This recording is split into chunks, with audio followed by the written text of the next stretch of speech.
Bulk drug park ఏర్పాట్లను ప్రభుత్వం ఉపసంహరించుకునే వరకు వెనక్కి తగ్గేదే లేదు అని సిపిఎం జిల్లా కార్యదర్శి వర్గ సభ్యుడు అప్పలరాజు స్పష్టం చేశారు. బుధవారం రాత్రి రాజయ్యపేటలో మీడియాతో మాట్లాడారు. 11 రోజులుగా శాంతియుత దీక్షలు చేస్తున్న హోంమంత్రి అనిత పట్టించుకోవడం దారుణమన్నారు.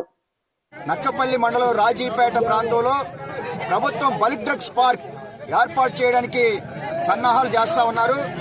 బల్క్ డ్రగ్స్ పార్క్ ఏర్పాటు చేస్తే మత్స్యకారుల యొక్క ఉపాధి తీవ్రంగా కోల్పోయి భావితరాల భవిష్యత్తు అంధకారమయమైనటువంటి పరిస్థితి ఉందని చెప్పి ఎట్టి పరిస్థితుల్లో మా రాజీపేట పరిసర ప్రాంతాల్లో బల్క్ డ్రగ్స్ పార్క్ ఏర్పాటు చేయొద్దని చెప్పి ఈ నెల 14వ తేదీ నుంచి అంటే ఈ వాటికి 11 రోజులుగా శాంతియుతంగా రిలే నిరాహార దీక్షలు చేయడం జరుగుతూ ఉంది. ఒక పక్క రాష్ట్ర అసెంబ్లీ సమావేశాలు జరుగుతూ ఉన్నాయి. ఈ రాష్ట్రంలో అనకాపల్లి జిల్లాలో పాయిక్రాపేట నియోజకవర్గంలో ఒక పెద్ద పోరాటం. 10,000 మంది మత్స్యకారులు నివసిస్తున్నటువంటి ఈ గ్రామంలో శాంతియుతంగా జరుగుతున్నటువంటి ఈ పోరాటం పట్ల ఈ పాయిక్రాపేట నియోజకవర్గానికి ప్రాతినిధ్యం వహిస్తున్నటువంటి రాష్ట్ర హోంమంత్రి గారు రాష్ట్ర అసెంబ్లీలో కనీసమైనటువంటి మాట కూడా మాట్లాడలేదు. అసెంబ్లీలో అనేక రకాల సమస్యల మీద చర్చలు జరుగుతూ ఉన్నాయి. చిన్న చిన్న సమస్యల మీద కూడా చర్చలు జరుగుతూ ఉన్నాయి.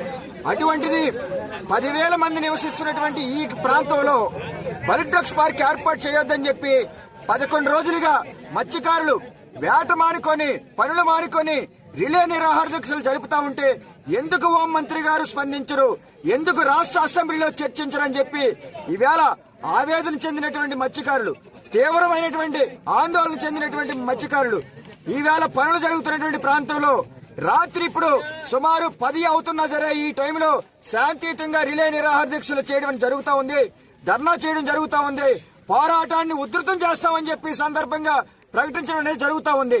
వెంటనే రాష్ట్ర హోంమంత్రి గారు స్పందించాలి,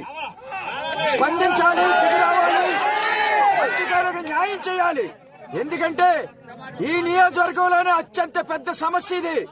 ఆమెకి బాధ్యత ఉంది. పాయిక్రాపేట నియోజకవర్గంలో ఉన్నటువంటి 4 మండలాల్లో అన్ని గ్రామాల కంటే అత్యంత మెజార్టీ ఇచ్చి గెలిపించినటువంటి రాజీపేట గ్రామం. ఈ గ్రామ ఆడపిల్లగా ఆమెని స్వాగతించారు, అభిమానించారు, హక్కును చేర్చుకున్నారు, ఆశీర్వదించారు. అటువంటి మత్స్యకారులకి ఈ రకంగా దగా చేయడం, ఈ రకంగా అన్యాయం చేయడం సరైనది కాదు. రాష్ట్ర హోంమంత్రి గారు స్పందించాలి. మీకు బాధ్యత ఉంది. మత్స్యకారుల జీవితాలను కాపాడాలి, ఉపాధిని కాపాడాలి అని చెప్పి సందర్భంగా డిమాండ్ చేస్తా ఉన్నాం. మీరు గాని వాళ్ళు ఎన్ని రోజులు కూర్చుంటారు, వాళ్ళే లెగ్స్ వెళ్ళిపోతారులే అని చెప్పేసి అనుకుంటే ఈ పోరాటం ఆగేది కాదు. మత్స్యకారులందరూ కూడా నిర్ణయించుకున్నారు. న్యాయం జరిగే వరకు ఈ పోరాటాన్ని ముందుకు తీసుకెళ్తాం. పోలీసు వారు చెప్తా ఉన్నారు కేసులు పెడతామని. ఇప్పటికే ఈ 14 రోజుల్లో 35 మంది మీద కేసు పెట్టారు. ఇంకో 300 మంది మీద కేసు పెట్టమనండి, ఇంకో 3,000 మంది మీద కేసు పెట్టుకోండి. కానీ వెనక్కి తగ్గేది లేదు. ఇది మత్స్యకారుల యొక్క జీవన మరణ సమస్య. కాబట్టి ప్రాణాలైనా అర్పిస్తాం, కానీ ఎట్టి పరిస్థితుల్లో ఇక్కడ బల్క్ డ్రగ్స్ పార్క్ ఏర్పాటు చేయడానికి అంగీకరించాం. ఎందుకంటే ఇక్కడ బల్క్ డ్రగ్స్ పార్క్ ఏర్పాటు చేస్తే భావితరాల భవిష్యత్తు సర్వనాశనం అయిపోద్ది. మత్స్యకారులు అనే వాళ్ళు మనుగడ కోల్పోతారు. ఈ 10,000 మంది రాజీపేట గ్రామస్తులు గ్రామాన్ని ఖాళీ చేసి వెళ్లిపోవలసినటువంటి పరిస్థితి ఏర్పడుతుంది. కాబట్టి ప్రాణాలైనా అర్పిస్తాం, గానీ ఎట్టి పరిస్థితుల్లో బల్క్ డ్రగ్స్ పార్క్ ని ఇక్కడ ఏర్పాటు చేయనీయం. ఎన్ని రోజులైనా పోరాడతాం.